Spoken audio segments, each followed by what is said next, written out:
ഇന്ന് നമ്മൾ മുടിയുമായി ബന്ധപ്പെട്ട് ഒരുപാട് വിഷയങ്ങൾ ഡിസ്കസ് ചെയ്യുന്നൊരു സമയമാണ്.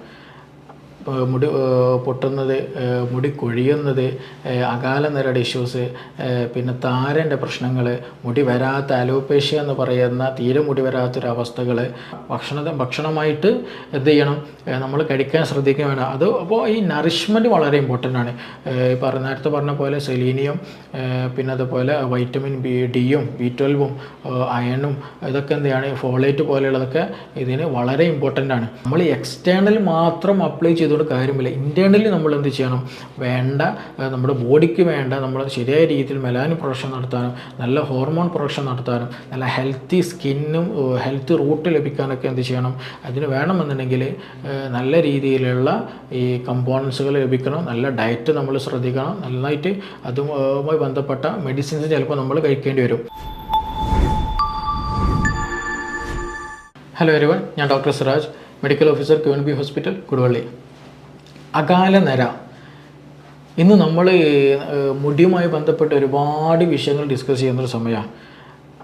മുടി പൊട്ടുന്നത്, മുടി കൊഴിയുന്നത്, അകാല നിരയുടെ ഇഷ്യൂസ്, പിന്നെ താരൻ്റെ പ്രശ്നങ്ങൾ, മുടി വരാത്ത അലോപേഷ്യ എന്ന് പറയുന്ന തീരെ മുടി വരാത്തൊരവസ്ഥകൾ, മുടിക്ക് ഉള്ളു കുറവുള്ളത്, അങ്ങനെ പല രീതിയിലും പല പേരിലും പല വിഷയങ്ങൾ നമ്മൾ മുടിയുമായി ബന്ധപ്പെട്ട പ്രത്യേകിച്ച് നമ്മൾ ഡിസ്കസ് ചെയ്യുന്നൊരു സമയമാണ്. ഈ സോഷ്യൽ മീഡിയയിൽ പല പ്രൊഡക്ട്സുകൾ ഇന്ന് അവൈലബിൾ ആണ്.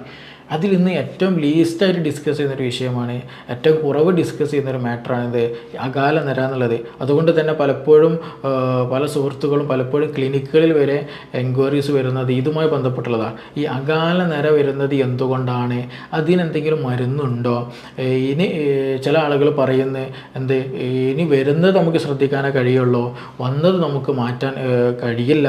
അങ്ങനെയുള്ള പല ഡൗട്ട്സുകൾ, പല സംശയങ്ങളും ഇന്ന് പബ്ലിക്കിൽ ഡിസ്കസ് ചെയ്യുന്നുണ്ട് ഈ അകാല നിരയുമായി ബന്ധപ്പെട്ടുള്ളത്. അപ്പോൾ ഇന്നത്തെ വീഡിയോയിൽ എന്താണ് അകാല നിര എന്നുള്ളത്, അതേപോലെ ഇതുമായി എന്തെങ്കിലും ഇഷ്യൂസ് ഉണ്ടോ, ഇതിൽ നമ്മൾ എന്തൊക്കെ ശ്രദ്ധിക്കണം എന്നുള്ള ഒരു വിഷയമൊക്കെയാണ് ഇന്നത്തെ വീഡിയോയിൽ നമ്മൾ പ്രധാനമായിട്ട് ഇവിടെ ഡിസ്കസ് ചെയ്യുന്നത്.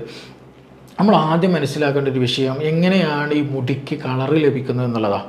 നമ്മളൊക്കെ അറിയാം, നമ്മൾ സ്കിന്ന് ഒരുപാട് കറുത്തവരുണ്ട്, ഈ ഒരു മീഡിയം കളറുള്ളവരുണ്ട്, നല്ല വെളുത്തവരൊക്കെ ഉണ്ട്. അപ്പോൾ ഈ ഒരു തൊലിക്ക് നിറം നൽകുന്നത് എങ്ങനെയാണ്, അത് മെലാനിൻ എന്നുള്ള ഒരു കെമിക്കൽ കാരണമാണ്. അത് നമ്മുടെ സ്കിന്നിലുള്ള മെലാനോസൈറ്റ് എന്നുള്ള ഒരു കോശം അല്ലെങ്കിൽ ഒരു സെല്ല് പ്രൊഡ്യൂസ് ചെയ്യുന്ന ഒരു പ്രൊഡക്റ്റാണ് ഒരു മെലാനിൻ എന്ന് പറയുന്ന ഒരു കെമിക്കൽ. അപ്പോൾ അത് കാരണമാണ് യഥാർത്ഥത്തിൽ നമ്മുടെ ശരീരത്തിന് തൊലിക്ക് എന്ത് ചെയ്യുന്നത്, നിറം ലഭിക്കുന്നത്. അപ്പോൾ അതേ പ്രൊഡക്റ്റ് തന്നെയാണ്, അതേ കാരണം തന്നെയാണ് ഈ പറയുന്ന മുടിക്ക് നിറം വരാനുള്ള ഒരു റീസൺ എന്ന് പറയുന്നത് ഈ മെലാനിൻ്റെ പ്രസൻസ് ആണ്. അപ്പോൾ അതുകൊണ്ട് നന്നായിട്ട് കറുപ്പുള്ളവർക്ക് എന്താണ്, നല്ല മെലാനിൻ പ്രൊഡക്ഷൻ ഉണ്ടാകും. മുടി വെളുത്തു പോയവരുണ്ടെങ്കിൽ സ്വാഭാവികമായിട്ടും അവർക്ക് മെലാനിൻ്റെ പ്രൊഡക്ഷൻ വളരെ കുറവായിരിക്കും. അപ്പോൾ സ്വാഭാവികമായിട്ടും അതിൻ്റെ റീസൺ എന്താണ്, ഈ മെലാനിൻ ആണ് അതിൻ്റെ മെയിൻ റീസൺ. മുടി നരക്കാനുള്ളൊരു കാരണമെന്ന് പറയുന്നത് മെലാനിൻ്റെ പ്രസൻസാണ്. മുടി നാച്ചുറലി നമ്മൾ നരക്കും. വയസ്സ് കൂടുന്ന ഒരു 40 എബോ വരുമ്പോൾ തന്നെ ആളുകൾക്ക് അത്യാവശ്യം മുടിയൊക്കെ നരച്ചു തുടങ്ങും. പക്ഷേ ഇന്ന് നമുക്കത് ബിലോ 20 വരെ തന്നെ സ്ത്രീക്കും പുരുഷനും തന്നെ എന്ത് ചെയ്യുന്നുണ്ട്, മുടി നരച്ചു തുടങ്ങുന്നുണ്ട്. അപ്പോൾ എന്തുകൊണ്ടാണ് ഇങ്ങനെ ഒരു അകാല നിര പെട്ടെന്ന് മുടി നരക്കുന്നത്? അതിന് വേറെ എന്തെങ്കിലും ഡിപ്പെൻസ് ഉണ്ടോ, അല്ലെങ്കിൽ ഇത് വേറെ എന്തെങ്കിലും പ്രശ്നമുണ്ടോ, ഹാർട്ട് അറ്റാക്ക് ഉണ്ടോ, അല്ലെങ്കിൽ വേറെ എന്തെങ്കിലും അസുഖം വരുമോ എന്നുള്ള സൈനാണോ എന്നുള്ളതൊക്കെ പല കൺഫ്യൂഷൻസ് ഉണ്ടാകും. അപ്പോൾ ആദ്യം നമ്മൾ മനസ്സിലാക്കുക, മെലാനിൻ എന്നുള്ള ഈ ഒരു കെമിക്കലിൻ്റെ ഈ ഒരു പ്രൊഡക്ഷൻ്റെ കുറവ് കാരണമായിട്ടാണ് ഈ മുടിയിൽ എന്ത് വരുന്നത്, വൈറ്റ് കളറായിട്ട് മാറുന്നത്, ബ്ലാക്ക് കളറ് ഇല്ലാതിരിക്കുന്നത്. അപ്പോൾ ഇതിന് പ്രധാനമായിട്ട് അതിങ്ങനെ ഉണ്ടാകാൻ പ്രധാനമായിട്ടുള്ളൊരു കാരണം എന്താണെന്ന് വെച്ചാൽ, ഒന്ന് സ്ട്രെസ്സാണ്, മാനസികമായിട്ടുള്ള അസ്വസ്ഥത, എന്തെങ്കിലും ചിന്തിച്ചു കൊണ്ടിരിക്കുക, ഉറക്കമില്ലാത്തൊരവസ്ഥ, രാത്രിയും പകലും ജോലി സമയത്തും പഠിക്കുന്ന സമയത്തും എല്ലാ സമയത്തും എന്തെങ്കിലും ഒരു മൈൻഡിൽ എപ്പോഴും എന്തെങ്കിലും സംതിങ് ഒരു നെഗറ്റീവ് എനർജി സ്റ്റിമുലേഷൻ ചെയ്യുന്ന പല ചിന്തകൾ കടന്നു വരിക. അങ്ങനെയുള്ള ആളുകൾക്ക് എന്ത് ചെയ്യും, ഈ പറഞ്ഞ പോലെ മെലാനോസൈറ്റിൻ്റെ പ്രൊഡക്ഷൻ ഉണ്ടാവില്ല, മെലാനിൻ്റെ പ്രൊഡക്ഷൻ ഉണ്ടാവില്ല. ഈ പറഞ്ഞതുപോലെ പ്രശ്നങ്ങളുണ്ടാകും. ഷുഗർ, BP കൂടുതലുള്ള ആളുകൾക്ക് ഈ പ്രശ്നങ്ങൾ ഇഷ്യൂസ് ഉണ്ടാകും. ഉറക്കമില്ലാത്ത ആളുകൾക്ക് ഈ പറഞ്ഞ ഇഷ്യൂസ് ഉണ്ടായിരിക്കും. അപ്പോൾ സ്ട്രെസ്സ് എന്നുള്ളത് എന്താണ്, വളരെ വളരെ ഇമ്പോർട്ടൻ്റ് ആണ്. ചെറുപ്പത്തിൽ അനാവശ്യമായിട്ടുള്ള ചിന്തകൾ, അനാവശ്യമായിട്ടുള്ള കാര്യങ്ങൾ ഇടപെടുന്നതും, അങ്ങനെയുള്ള അധികമായിട്ടുള്ള പഠനത്തിലുള്ള ത്വര അല്ലെങ്കിൽ അതിലുള്ള ടെൻഷൻ കാരണം അതുകൊണ്ടൊക്കെ എന്ത് വരും, ഈ പറയുന്ന അകാല നിര വരാനുള്ള സാധ്യത വളരെ കൂടുതലാണ്. പിന്നെ ഒരു കാരണം പറയുന്നത് ജെനറ്റിക്സ് ആണ്. പ്രധാനമായിട്ടും ജെനറ്റിക്സ് വളരെ ഇമ്പോർട്ടൻ്റ്. അതായത് നമ്മുടെ മാതാപിതാക്കൾക്കുണ്ട് അല്ലെങ്കിൽ സിബ്ലിങ്സ് ആയിട്ടുള്ള സഹോദരന്മാർക്ക് ഈ പ്രശ്നമുണ്ടെന്നുണ്ടെങ്കിൽ ഈ പറയുന്ന വ്യക്തിക്കും ഇത് വരാനുള്ള സാധ്യത വളരെ കൂടുതലാണ്. അങ്ങനെ ജനിതപരമായിട്ട് പാരമ്പര്യമായിട്ട് എന്ത് ചെയ്യാം, അത് കൈമാറ്റപ്പെട്ട് ബാക്കിയുള്ളവർക്കും എത്താനുള്ള സാധ്യത വളരെ കൂടുതലാണ്. മറ്റും നമ്മൾ ശ്രദ്ധിക്കേണ്ടത് ഹോർമോണിൻ്റെ പ്രസൻസിലും ഇങ്ങനെ ഉണ്ടാകാറുണ്ട്. അതായത് പ്രത്യേകിച്ച് തൈറോയ്ഡ് ഹോർമോണിൻ്റെ പ്രസൻസ് കാരണമായിട്ട് ഹൈപ്പർ തൈറോയ്ഡ്, അതായത് തൈറോയ്ഡ് ഹോർമോൺ കൂടിയ അവസ്ഥ, അതേപോലെ ഹൈപ്പോ തൈറോയ്ഡ്, ഈ തൈറോയ്ഡ് ഹോർമോൺ കുറഞ്ഞ അവസ്ഥ എപ്പോഴെന്താണ് ഒരു നോർമൽ ലെവലിലാണ് നിൽക്കേണ്ടത്. അത് കൂടിയാലും പ്രശ്നമാണ്, കുറഞ്ഞാലും പ്രശ്നമാണ്. കൂടിയാലും അകാല നിര വരും, കുറഞ്ഞാലും അകാല നിര വരും. ഇത് തൈറോയ്ഡ് ഹോർമോൺ എന്ത് ചെയ്യുന്നുണ്ട്, ഈ പറയുന്ന മെലാനിൻ പ്രൊഡക്ഷനെ ബാധിക്കുന്നത് കൊണ്ട് തന്നെ ഈ തൈറോയ്ഡ് ഹോർമോൺ കൂടുന്നതും കുറയുന്നതും വളരെ ശ്രദ്ധിക്കണം. അതും ഈ പറയുന്ന മെലാനിൻ്റെ പ്രൊഡക്ഷനെ ബാധിക്കും, അകാല നിര നമുക്ക് നേരത്തെ വരുത്തുകയും ചെയ്യും. പിന്നീടൊന്ന് പറഞ്ഞ് ലാസ്റ്റ് നമ്മൾ ശ്രദ്ധിക്കേണ്ടത് ന്യൂട്രീഷ്യസ് ആയിട്ടുള്ള ഡയറ്റ് നമ്മൾ ശ്രദ്ധിക്കുക എന്നുള്ളതാണ്. നമ്മളെ ഫുഡ് പലപ്പോഴും നമ്മൾ ഹെവി ആയിട്ടുള്ള കാർബോഹൈഡ്രേറ്റ് അല്ലെങ്കിൽ നല്ല ഹെവി പ്രോട്ടീൻസ്, ചിക്കന്, ബീഫ്, ഇങ്ങനത്തെ കുട്ടൻ, ഇങ്ങനത്തെ സാധനങ്ങളാണ് കൂടുതലായിട്ട് നമ്മൾ ഫുഡിൽ കഴിക്കുന്നത്. അപ്പോൾ കൂടുതലായിട്ട് മാംസ്യം കഴിക്കുക, കൂടുതലായിട്ട് കാർബോഹൈഡ്രേറ്റ് മാത്രം കഴിക്കുക, ഫ്രൂട്ട്സ് വെജിറ്റബിൾസ് തൊടുകയില്ല. അപ്പോൾ നമ്മുടെ ഹെയർ എന്നുള്ളത് യഥാർത്ഥത്തിൽ വളരണമെങ്കിൽ അയൺ വേണം, സെലീനിയം വേണം, വൈറ്റമിൻസ് വേണം, മറ്റു മിനറൽസ് വേണം, നന്നായിട്ട് സർക്കുലേഷൻ ലഭിക്കണം. ഇതൊക്കെ ഉണ്ടാകണം. ഇതൊക്കെ ഉണ്ടെങ്കിൽ മാത്രമാണ് ഹെയർ ഗ്രോത്ത്, ഹെയർ ഉണ്ടാകുന്ന ഹെയർ ഫോളിക്കിൾസ് ഹെൽത്തി ആവുകയുള്ളൂ, നല്ല രീതിയിലുള്ള മെലാനിൻ പ്രൊഡക്ഷൻ നടക്കുകയുള്ളൂ, നല്ല രീതിയിലുള്ള ഹെയറിൻ്റെ വളർച്ചയും നടക്കുകയുള്ളൂ. അതുകൊണ്ടാണ് പലപ്പോഴും പല ആളുകൾ മാറി മറ്റുള്ളവർക്കൊക്കെ റിസൾട്ട് കിട്ടണം, മുടി വളരാനുള്ള റിസൾട്ട് കിട്ടുന്നുണ്ട്, താരം പോകാനുള്ള റിസൾട്ട് കിട്ടുന്നുണ്ട്. പക്ഷേ നമ്മളത് കേൾക്കുമ്പോൾ എന്തെങ്കിലും താരം മാറുന്നില്ല, അല്ലെങ്കിൽ നമുക്കത് മുടി വളരാൻ ഹെൽപ്പ് ചെയ്യുന്നില്ല, നമുക്കത് മുടി കൊഴിച്ചിൽ നിർത്താൻ ഹെൽപ്പ് ചെയ്യുന്നില്ല. അപ്പോൾ നമ്മൾ ആദ്യം മനസ്സിലാക്കേണ്ടത് അതൊരു ലോക്കൽ ഇഷ്യൂസ് അല്ല. നമ്മളൊരു തലയിൽ ഒരു ഓയിൽ തേച്ചത് കൊണ്ട് മസാജ് ചെയ്തുകൊണ്ട് മാത്രമില്ല. അതിന് മുടി വളരാൻ സപ്പോർട്ട് ചെയ്യുന്ന എന്തൊക്കെയുണ്ടോ അത് നമ്മൾ ഇൻറ്റേർണലി കൊടുക്കുകയും വേണം. ഭക്ഷണമായിട്ട് എന്ത് ചെയ്യണം, നമ്മൾ കഴിക്കാൻ ശ്രദ്ധിക്കുകയും വേണം. അത് അപ്പോൾ ഈ നറിഷ്മെൻറ്റ് വളരെ ഇമ്പോർട്ടൻ്റ് ആണ്. നേരത്തെ പറഞ്ഞ പോലെ സെലീനിയം, പിന്നെ അതുപോലെ വൈറ്റമിൻ ഡിയും B12ഉം അയണും ഇതൊക്കെ എന്താണ്, ഫോളേറ്റ് പോലെയുള്ളതൊക്കെ ഇതിന് വളരെ ഇമ്പോർട്ടൻ്റ് ആണ്. അപ്പോൾ ആ ഒരു കാര്യം നമ്മൾ എന്തായാലും ശ്രദ്ധിക്കുകയും വേണം. അപ്പോൾ ഇതിന് മാറാനുള്ള സംഗതി എന്താണെന്ന് വെച്ചാൽ ഇതെങ്ങനെ ഇത് നമുക്ക് മാറ്റിയെടുക്കാൻ കഴിയും, ഇങ്ങനെ ഇത് പെട്ടെന്ന് മാറ്റാൻ കഴിയുന്നതാണ്, ഇത് സമയമെടുക്കുക എന്നുള്ളതൊക്കെ പലർക്കും ഡൗട്ടുണ്ട്. നമ്മൾ ആദ്യം മനസ്സിലാക്കേണ്ടത് ഇത് സമയമെടുക്കും. പെട്ടെന്ന് നമ്മൾ ഒരു സുപ്രഭാതത്തിൽ എന്ത് ചെയ്യാൻ പറ്റില്ല, ഇത് ഹീലാകുന്ന അല്ലെങ്കിൽ മാറ്റപ്പെടുന്ന ഒരു സംഗതിയല്ല ഈ പറയുന്ന ഇതല്ല. പക്ഷേ ഇതെന്താ ഗ്രാജ്വലി നമുക്കത് നല്ല പോസിറ്റീവായിട്ട് മാറ്റാവുന്നതാണ്, ഹെയർ നല്ല സപ്പോർട്ട് കൊടുക്കാവുന്നതാണ്, അതിനൊക്കെ ഹെൽപ്ഫുള്ളാണ്. അപ്പോൾ അതിന് ഏറ്റവും നല്ല നമ്മൾ ശ്രദ്ധിക്കേണ്ടത് വെച്ചിട്ടുണ്ടെങ്കിൽ ഈ നേരത്തെ ഞാൻ പറഞ്ഞതുപോലെ ഈ നമ്മൾ ഡയറ്റ് വളരെ ഇമ്പോർട്ടൻ്റ് ആണ്. സ്ട്രെസ്സ് കുറക്കണം. സ്ട്രെസ് മാനസികമായിട്ട് എന്തെങ്കിലും ചിന്തകളുണ്ടെങ്കിൽ, എന്തെങ്കിലും അസ്വസ്ഥതകളുണ്ടെങ്കിൽ അത് പെട്ടെന്ന് ക്ലിയർ ചെയ്യണം. ചിന്തകൾ കുറക്കണം, ഉറക്കം നന്നായിട്ടുണ്ടാവണം. വെറുതെ ആങ്സൈറ്റി ആകുന്നത്, ആലോചിച്ച് കൂട്ടുന്നത്, അങ്ങനെയുള്ള സംവിധാനങ്ങളുണ്ടെങ്കിൽ, എന്തെങ്കിലും ബുദ്ധിമുട്ടുണ്ടെങ്കിൽ അതിനുള്ള പെട്ടെന്ന് ട്രീറ്റ്മെൻറ്റ് നടത്തണം.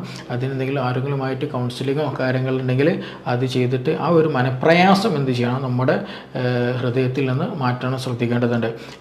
എന്താണ് ഡയറ്റിംഗ് ആണ്. ആ ഡയറ്റിങ്ങിൽ നമ്മൾ ശ്രദ്ധിക്കേണ്ടത്, ഭക്ഷണത്തിൽ നമ്മൾ ശ്രദ്ധിക്കേണ്ടത് എന്ത് ചെയ്യണം, ഫ്രൂട്ട്സും വെജിറ്റബിൾസും അങ്ങനത്തെ കാര്യങ്ങൾ ഒരു സമീകൃത ആഹാരമായിരിക്കണം. കാൽസ്യം വേണം, ഫോസ്ഫറസ് വേണം, മിനറൽസ് വേണം, മറ്റു മിനറൽസ് വേണം, പിന്നെ അതുപോലെ തന്നെ ഫൈബേഴ്സ് വേണം, കാർബോഹൈഡ്രേറ്റ് വേണം, പ്രോട്ടീൻ വേണം.